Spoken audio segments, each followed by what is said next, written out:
Mateus 7. Glória a Deus. Mateus 7, versículo 13. Os dois caminhos. Glória a Deus.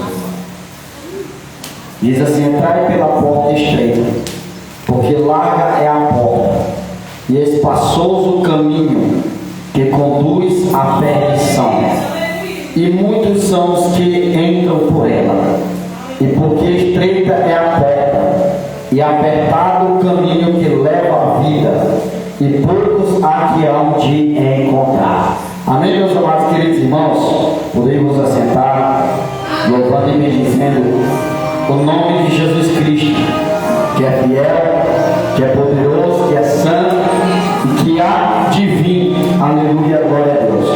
Então nós, meditando na palavra de Deus, e nós observamos nos acontecimentos dos últimos dias, o quão difícil tem sido esses últimos dias para a gente servirmos a Deus, porque servir a Jesus não é fácil, servir a Jesus é dificultoso, é peleja, nós passamos por luta, nós passamos por afrontas, passamos por perseguições, passamos por calúnias, por levantes, passamos por tudo, mas a Bíblia Sagrada vai nos dizer, no Evangelho de Mateus, capítulo 7, a partir do seu versículo 13, falando sobre os dois caminhos, que entrando pela porta estreita, porque o caminho é estreito e apertado é o caminho que leva à salvação,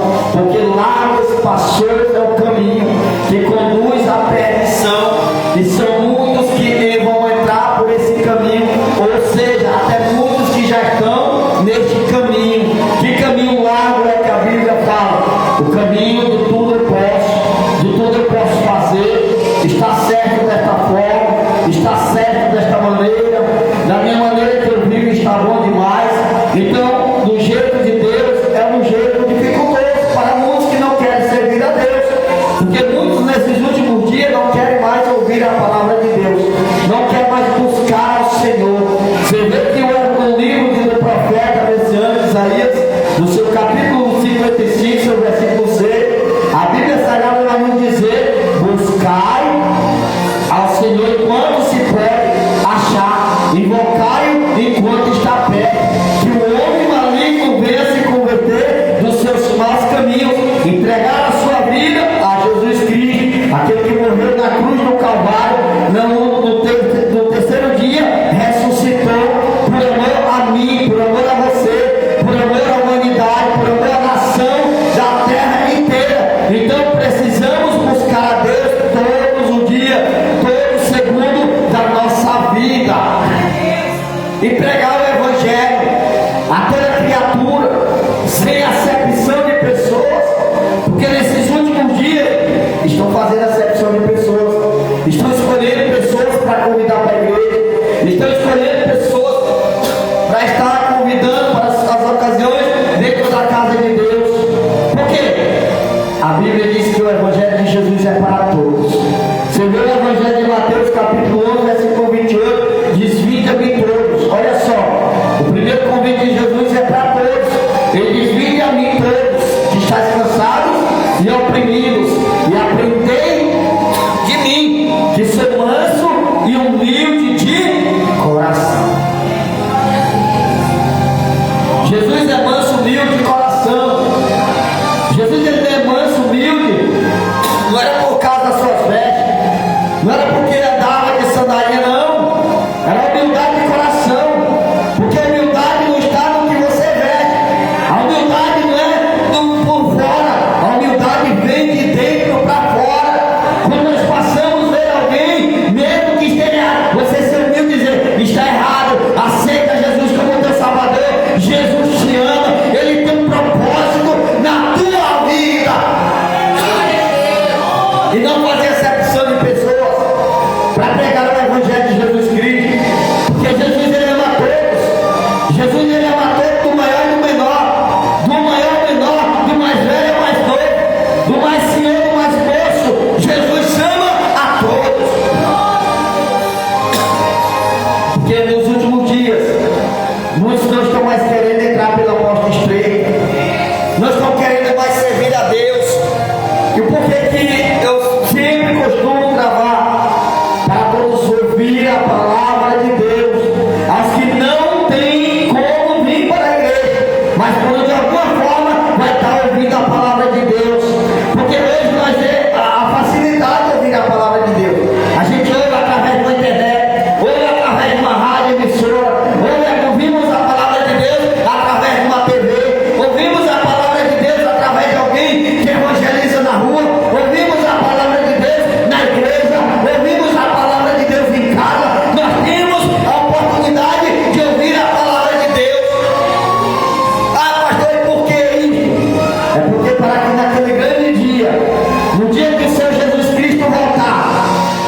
vai ter desculpa de dizer: eu não ouvi a palavra de Deus, eu não ouvi a voz de Deus. Olha só que interessante a palavra do Senhor. Porque naquele grande dia, quando Jesus Cristo real das nuvens, Jesus vai arrebatar a sua igreja, vai virar manchete de jornais, vai virar manchete nas redes sociais.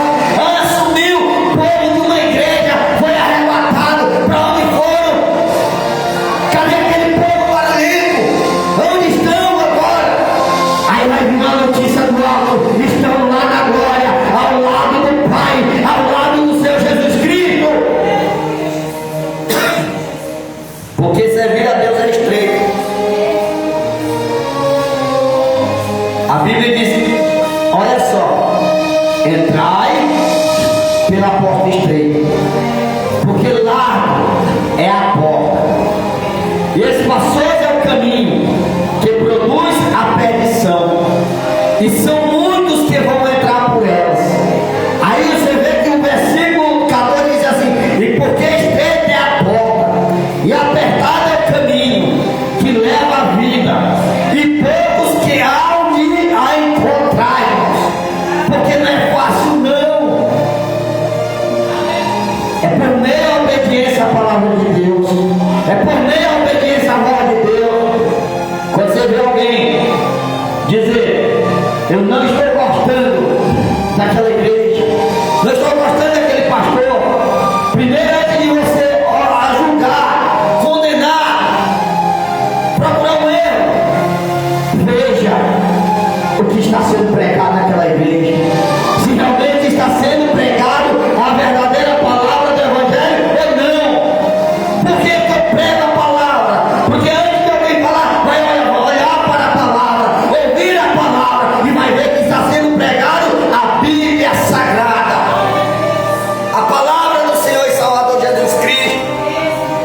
Porque para muitos, como diz Paulo, é loucura, né? Para muitos a palavra do Evangelho é loucura, mas para nós que ouvimos a palavra de Deus e a pregamos, ela é poder de Deus e salvação para todos os que creem e obedecem à palavra dele. Aí eu quis dizer assim: acautelai-vos, porém, dos falsos profetas, que vêm até vestido como ovelhas, mas interiormente são lobos devoradores.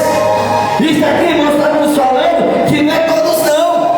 Vai se levantar falsos profetas, como diz lá no Evangelho de Mateus 24 em diante. Vai surgir falsos profetas. Vai chegar assim e diz: Deus manda te dizer. Está ouvindo para todo lado: Deus mandou te dizer, sendo que Deus não mandou dizer nada. A única coisa que Deus manda dizer para nós é obedecer a minha palavra, entrar pelo caminho estreito, entrar pela porta estreita, confiar por entrar pelo caminho estreito, porque deixa o caminho da facilidade, deixa o caminho deixa o caminho do falso evangelho e siga o verdadeiro caminho de Jesus Cristo, que é arrependimento, que é cruz, é renúncia. Aí você vê que Jesus, irmão, ele sempre pregou com autoridade. Se Jesus fosse pregar para os crentes fracos, nós vivemos nos dias atuais no mundo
afastai-vos de mim, que eu não vos conheço.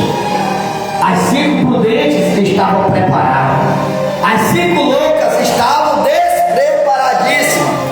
Estava sem azeite.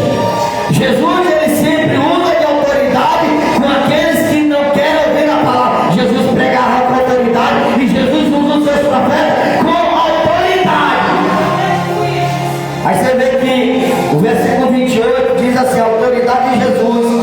E aconteceu que, concluindo Jesus este discurso, a multidão se admirou da sua doutrina, porquanto os ensinava com autoridade e não como os escribas e fariseus. Porque os escribas e fariseus, irmão, pregavam o que? Faz o que? Se acha melhores, se acha mais grandes, se acha mais sábios, se acha mais capacitado. E Jesus, ele pega aqueles que não conhecem nada de estudo, pequenos, e ele pega e levanta para confundir os que se acham grandes, para os que se acham maiores, se acham mais sábios. E maior, mais sábio é Jesus. É por isso que Jesus pega os pequeninos. Quando está falando pequenino, não é apenas uma criancinha, mas é de todos aqueles que para muitos não é nada. Jesus pega e levanta e faz grande na terra, porque Deus, ele é maior, Deus, ele é santo. Então ele usa de autoridade. Esse negócio de estar enfeitando a palavra de Deus para segurar crente, esse negócio de estar enfeitando para tipo assim, para não machucar, porque é melhor ferir com a palavra de Deus do que ferir com a mentira, alegar com a mentira, porque a mentira, na hora que for descoberto, não tem mais cura, a não ser que Jesus chegue e feche a ferida. Agora a verdade, por mais que fere, uma hora ela vem, Jesus passa um bálsamo. E quando Jesus passa aquele refrigério, Jesus cura. A pessoa vai olhar, rapaz, que eu vi lá atrás é a verdade de Cristo. Porque as 5 loucas não deram importância. Elas disseram assim: olha, vai ser prudente, me empresta um pouco do teu azeite. Aí as 5 prudentes disseram: não, posso emprestar não. Vá até onde vende e compra. Porque se alguém chegar, o irmão não chegar para o irmão, me arruma aí, e o irmão disser não para mim, pode dizer: nosso irmão é muito mais, não é muito ignorante, os irmãos não querem ajudar nisso aqui. Aí não, nem sempre, irmão, a gente pode dar sim. Às vezes Deus quer que nós digamos não para muitas coisas, e a gente diz sim. É por isso que muitos se decepcionam, não quer buscar a presença de Deus, porque não existe desculpa para servir a Deus, não existe. Porque quando é para ir para um lugar errado, para balada, para prostituição, pega ônibus, pega moto, pega tudo, carona, mas vai. E para servir a Deus, a lei é apenas 100 metros, que é longe para servir a Deus. E qual desculpa o ser humano vai dar naquele grande dia, irmão? Não vai ter desculpa. O Senhor vai dizer assim: apartai-vos de mim, que eu não vos conheço. Porque olha só, irmãos, nós conhecemos a palavra de Deus, nós conhecemos o Evangelho de Jesus Cristo, e chegar naquele grande dia ser desconhecido por Deus é triste. Essa é a triste realidade. Porque se a Bíblia está dizendo que não é todos, porque muitos dizem assim: eu vou para a igreja porque tem gente que a igreja está cheia de crente errado, crente faz isso, faz aquilo. A salvação, nós não pode se basear na salvação de alguém, nós não pode se basear por erro de alguém.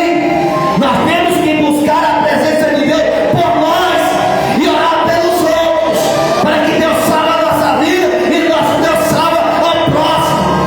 Amar a Deus acima de todas as coisas e amar o nosso próximo como nós amamos a nós mesmos. Isso é o Evangelho de Jesus. Não, porque ali tem gente errada demais. Olha só, irmãos, quando Jesus se diz que não é todos que vai ser salvo, inclui pastor, inclui membros, inclui pregadores, inclui cantores, inclui todos que não obedecem a palavra de Deus. Porque a salvação não é por pregar, saber pregar a palavra de Deus. A salvação não é por saber cantar um hino. A salvação é por não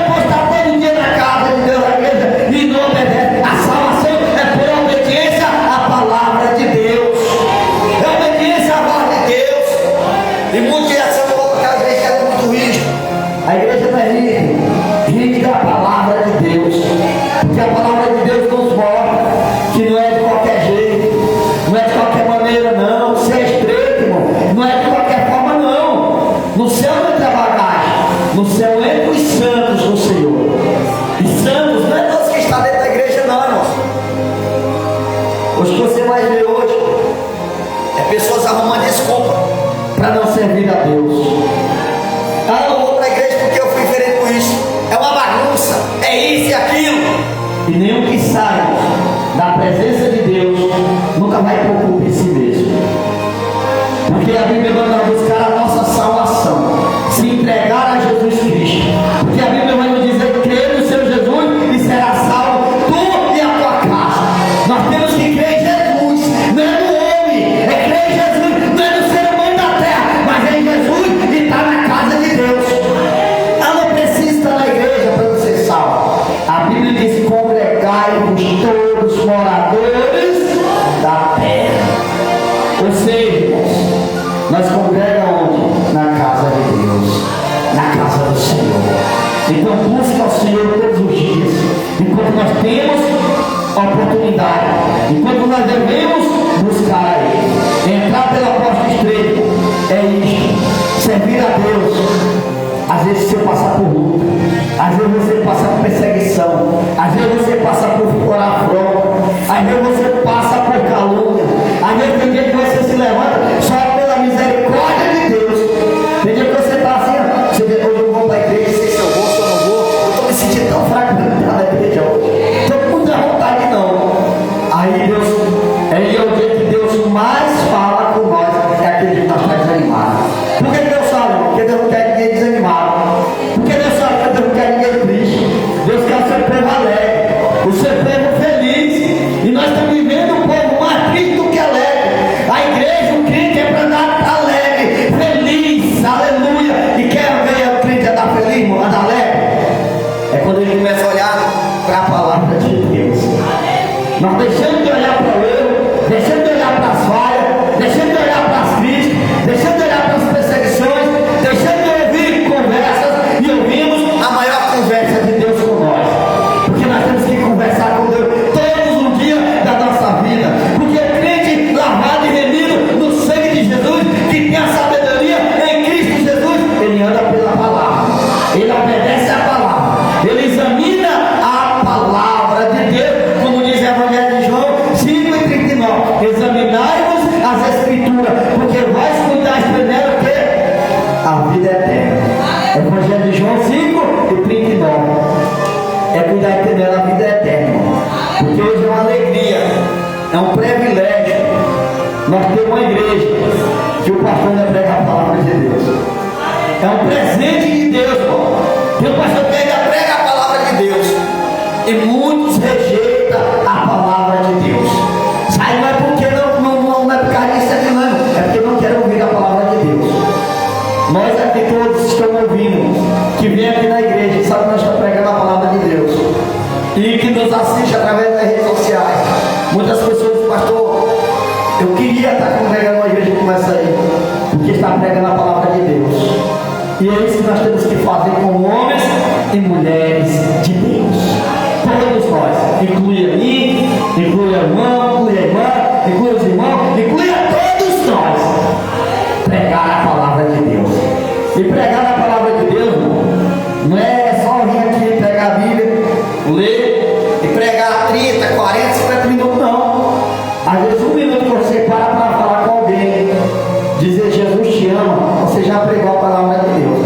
Você dizer Deus ama você já pregou a palavra de Deus. Que a pessoa às vezes está precisando de uma palavra, está precisando de um abraço, de uma palavra. Porque hoje só, irmão, a palavra é um abraço do Espírito Santo para nós, a palavra de Deus. E a pessoa, em vez de pregar a palavra de Deus para aquela pessoa, vai julgar aquela pessoa, condenar a pessoa. Então nós não podemos julgar nem condenar. Julgar, o que é julgar, irmão? O versículo capítulo 7, primeiro diz: não julgais para não ser julgado. Muitos usam esse texto. O que é julgar? Julgar é quando você cita algo que você não tem certeza, que você não viu, que você não tem prova. Agora quando você fala conforme a palavra de Deus, temos prova, isso não é julgar. Porque no céu, irmão, não estamos julgando ninguém. No céu só vai entrar quem aceitar Jesus como Salvador, quem entregar a sua vida para Jesus e procurar uma igreja e se congregar e deixar vida para Jesus que é ruim. Jesus é real. Jesus é santo e poderoso. Ele é grande e ele domina os céus e a terra e a nossa vida. Porque a nossa vida está na mão dele. A nossa vida está no controle de Deus. Você vê alguém que diz assim: ah, ninguém manda na minha vida, pai não manda na minha vida, minha mãe não manda na minha vida, pastor não manda na minha vida, igreja não manda na minha vida, ninguém manda na minha vida. É como se essa pessoa tivesse dizendo: nem Deus manda na minha vida. E nós não mandamos na nossa vida. Eu não mando na minha vida. Eu não tenho domínio da minha vida. Pastor, prova isso? Prova. Por exemplo, nós pedimos para se adoecer? Não. E nós não se adoecemos? Adoecemos. Se nós mandássemos na nossa vida, nós adoecíamos? Não adoecíamos. Nós pedem para morrer? Não, ninguém quer morrer. E por que todo morre? Porque ele se domina a sua vida. Então a nossa vida está no controle de quem? Está no controle de Deus. A nossa vida está controlada por Deus. Existe um Deus que manda na nossa vida. E muitos dizem assim: ah, eu mando na minha vida porque eu tenho dinheiro, eu tenho isso, eu compro tudo. Quer ver alguém perder, irmão, tudo? É quando Deus permite cair no meio da enfermidade. Aí vemos que o dinheiro não serve de nada. Dinheiro não tem serventia nenhuma. Vai gastando até os últimos. Que nem aquela mulher que havia 18 anos no filho, gastando tudo que tinha com os médicos, com a medicina. E quando Jesus Cristo chegou, Jesus Cristo deu só uma palavra: mulher, vem para a frente, em nome do meu nome que é poderoso, que está sobre toda a terra. Espírito de enfermidade, sai. E saiu o espírito de enfermidade e aquela mulher foi curada. Porque Jesus confunde a medicina. Então, irmão, melhor do que o dinheiro, melhor do que tudo é Jesus. É ser salvo com Cristo Jesus. Crente, irmão, é feliz. Crente é alegre. Eu sou feliz por servir a Jesus. Eu sou mais do que feliz, porque você vê que o Evangelho de Mateus, no seu capítulo 5 a seguir, vai falar sobre as bem-aventuranças. O que é bem-aventurado? É a pessoa feliz. É feliz quem tem Jesus. É feliz quem teme Jesus. É feliz quem anda no caminho estreito. Mesmo que passa por luta, mesmo que passa por perseguições,